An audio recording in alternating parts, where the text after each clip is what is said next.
ناظرین، قبائلی اضلاع سے انتخابات جیتنے والا ایک اور آزاد امیدوار پی ٹی آئی میں شامل ہو گیا ہے۔ پی کے 110 اورکزئی ایجنسی سے آزاد امیدوار غزن جمال پی ٹی آئی میں شامل ہو گئے ہیں۔ قبائلی اضلاع کی کل 16 میں سے 7 نشستوں کے ساتھ پی ٹی آئی سر فہرست ہے۔ آپ کو بتا رہے ہیں کہ قبائلی اضلاع سے ایک اور آزاد امیدوار پی ٹی آئی میں شامل ہو گئے ہیں۔ اسی پر مزید بات کریں گے ہولوگرام ٹیکنالوجی کے ذریعے پشاور سے ممتاز بنگش اس وقت لاہور اسٹوڈیوز میں ہمارے ساتھ موجود ہیں۔ ممتاز بنگش، بتائیے گا کون ہے یہ امیدوار؟ جی شکریہ۔ یہ دراصل اورکزئی ایجنسی سے غزن جمال شامل ہوئے ہیں۔ اس سے پہلے خیبر ایجنسی سے بھی ایک آزاد امیدوار پاکستان تحریک انصاف کے ساتھ شامل ہو گئے تھے۔ اب پاکستان تحریک انصاف کے ساتھ جو امیدوار شامل ہو گئے ہیں ان کی تعداد 2 ہے، جبکہ آزاد 4 امیدوار ایسے رہ گئے ہیں کہ جنہوں نے ابھی پولیٹیکل پارٹیز میں شمولیت کا فیصلہ کرنا ہے یا انہوں نے آزاد رہنا ہے۔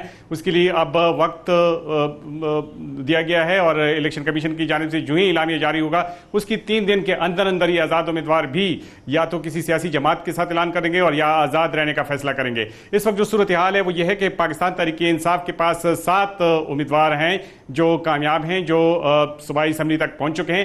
اس بنا پہ جو دیگر سیاسی جماعتوں کو جو امیدوار کامیاب امیدوار ملے ہیں تو خواتین کی ریزرو سیٹس کا اور اقلیت کی ایک ریزرو سیٹ کا فیصلہ ہوگا۔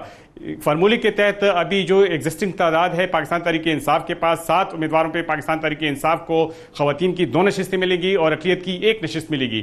جمعیت علماء اسلام جو دوسری بڑی سیاسی جماعت کے طور پہ قبائلی اضلاع میں ابھری ہے اس کو 1 خواتین کی نشست ملے گی، جبکہ 1 جو خواتین کی اضافی نشست رہتی ہے اس کا فیصلہ بعد میں ہوگا۔ اور ابھی اگر موجودہ تعداد میں جو آزاد امیدوار ہیں اس کی حیثیت یہی رہتی ہے تو پھر جماعت اسلامی، عوامی نیشنل پارٹی اور پاکستان تحریک انصاف کے مابین ایک ٹاس ہوگا اور یہ پھر صوبائی اسمبلی میں اس کا فیصلہ ہوگا اور وہی ممبران فیصلہ کریں گے کہ جو ایک خواتین کی نشست ہے وہ کس کے حصے میں آتی ہے، جماعت اسلامی کے حصے میں آتی ہے، عوامی نیشنل پارٹی کے حصے میں آتی ہے یا پاکستان تحریک انصاف کے حصے میں آتی ہے۔ البتہ یہ طے ہے کہ اقلیت کی جو ایک نشست ہے وہ پاکستان تحریک انصاف ہی کو ملے گی، آزاد امیدواروں کی جو بھی حیثیت ہو، لیکن یہ اب جو موجودہ صورتحال ہے اس میں اقلیت کی جو ایک نشست ہے وہ پاکستان تحریک انصاف ہی کو ملے گی۔ اب وقت ہے 4 دیگر آزاد امیدواروں کے لیے کہ وہ کس پارٹی کے ساتھ اعلان کرتے ہیں۔